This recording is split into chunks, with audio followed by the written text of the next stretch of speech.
जो मानवता का शत्रु है वही कृष्ण का भी शत्रु है। वे धर्म के मित्र हैं और अधर्म के शत्रु हैं। उन्होंने जरासंध के आगे यह भी प्रकट कर दिया कि यदि वे उसके अत्याचारों और पापाचरणों को सहन करेंगे तो उन्हें भी पाप का भागी बनना होगा।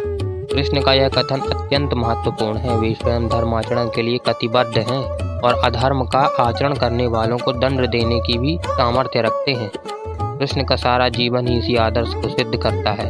कंस, शिशुपाल, जरासंध, कौरव आदि अत्याचारियों को मिटाने का उन्होंने आजीवन प्रयत्न किया और इसमें उन्हें सफलता भी मिली। यहाँ वंगिम ने एक शंका प्रस्तुत की है, पापियों को मारकर ही भू भार उतारा जा सकता है अथवा उन्हें सन्मार्ग पर लाकर भी कोई शांतिपूर्ण उपाय है? क्या उपदेश और हृदय परिवर्तन से उनका सन्मार्ग पर आ जाना संभव नहीं है?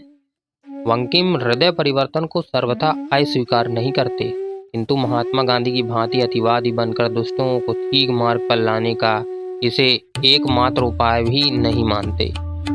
जरासंध के समक्ष महाराज ने समझौते की शर्त रखी। यदि वह बंदी राजाओं को मुक्त करते तो ठीक है, अन्यथा उसे मृत्यु का सामना करने के लिए तत्पर रहना चाहिए, ऐसा कहा उन्होंने, शर्त रखी ना। भारत युद्ध यानी महाभारत युद्ध को रोकने के लिए उन्होंने जो महान प्रयत्न किए उनका उल्लेख तो हम आगे करेंगे, जहां हम उन्हें शांति का संदेश लेकर कौरव सभा में जाते देखते हैं। कृष्ण नीति में युद्ध को सदा ही गौड़ स्थान दिया जाता है, परंतु उनका सिद्धांत बुद्ध, ईसा या गांधी की भांति युद्ध का सर्वथा बहिष्कार करने का नहीं था। उनके चरित्र में हमें वह तेजस्विता और पराक्रम दिखाई देता है जो आर्य आदर्श के विशेष अंग हैं।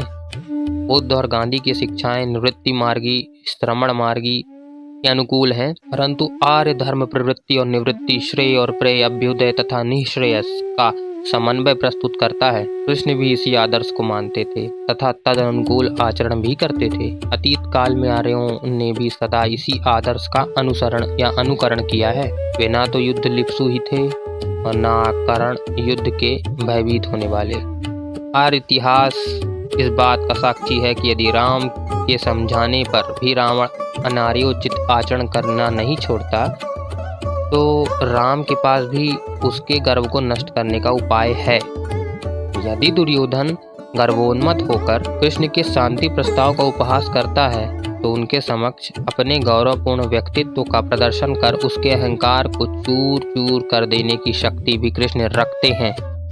विश्व विजय का स्वप्न देखने वाले महावीर सिकंदर की, भारत विजय की आकांक्षा को ध्वस्त कर देने वाले चंद्रगुप्त जैसे क्षमताशील पुरुष भी इस आर्य संस्कृति में उत्पन्न हुए हैं, परंतु यह शिक्षा वशिष्ठ और व्यास, चाणक्य और दयानंद की है, बुद्ध, गांधी या ईसा की नहीं। रमण आदर्श आर्य आदर्श का विरोधी है क्योंकि वह अधूरा है, जबकि आर्य आदर्श समग्र एवं संपूर्ण है। आर्य आदर्श की प्राप्ति के लिए मनुष्य को अपनी संपूर्ण वृत्तियों में सामंजस्य स्थापित करना पड़ता है। रमण आदर्श केवल वैराग्य और त्याग का उपदेश देने के कारण एकांगी है, जबकि आर्य आदर्श त्याग और भोग, संन्यास और गृहस्थ, लोक और परलोक में सामंजस्य एवं संतुलन की शिक्षा देने से सर्वांगीण है। इसलिए बंकिम को लिखना पड़ा। कृष्ण का सुझाव या कृष्ण का झुकाव लड़ाई की ओर नहीं था, पर धर्मार्थ युद्ध के लिए वे सदा तैयार रहते थे। युद्ध में वे सदा जयी होते थे, पर कृष्ण सब शास्त्रों के ज्ञाता थे। इसलिए ही वास्तविक आदर्श मनुष्य कृष्ण ही है। इसलिए ही वास्तविक आदर्श तो कृष्ण ही है। ईसाई आदर्श से हिंदू यानी आर्य श्रेष्ठ हैं, परंतु दुख है कि हिंदू इस आदर्श को भूल गए। जयदेव के कृष्ण की नकल करने में सब लोग लग गए। महाभारत के कृष्ण की कोई याद भी नहीं करता। महाभारत के कृष्ण को कोई याद नहीं करता। अब इस प्रसंगांतर को यहीं समाप्त कर प्रकृत विषय पर आते हैं। कृष्ण ने जरासंध से पूछा कि वह तीनों में से किससे द्वंद्व का अभिलाषी है। उत्तर में जरासंध ने भीम से लड़ने की इच्छा प्रकट की। द्वंद्व उसने ब्राह्मणों से स्वस्ति वाक्य कराया और छात्र धर्म के अनुसार अपने कवच, किरीट आदि उतार कर भीम से भिड़ गया। दोनों वीरों का यह द्वंद्व युद्ध निरंतर 14 दिन तक चला। 14वें दिन जरासंध को थका जानकर वासुदेव ने भीम से कहा कि यदि मैं थके शत्रु को पीड़ा पहुंचाना उचित नहीं है।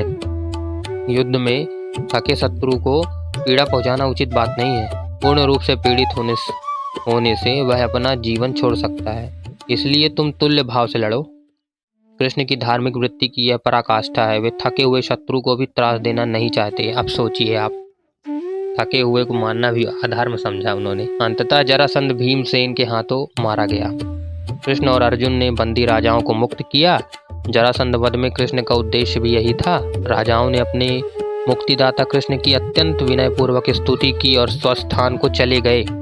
कृष्ण ने जरासंध के पुत्र सहदेव को राज सिंहासन पर बिठाया और पिता की मृत्यु पर सांत्वना प्रकट की।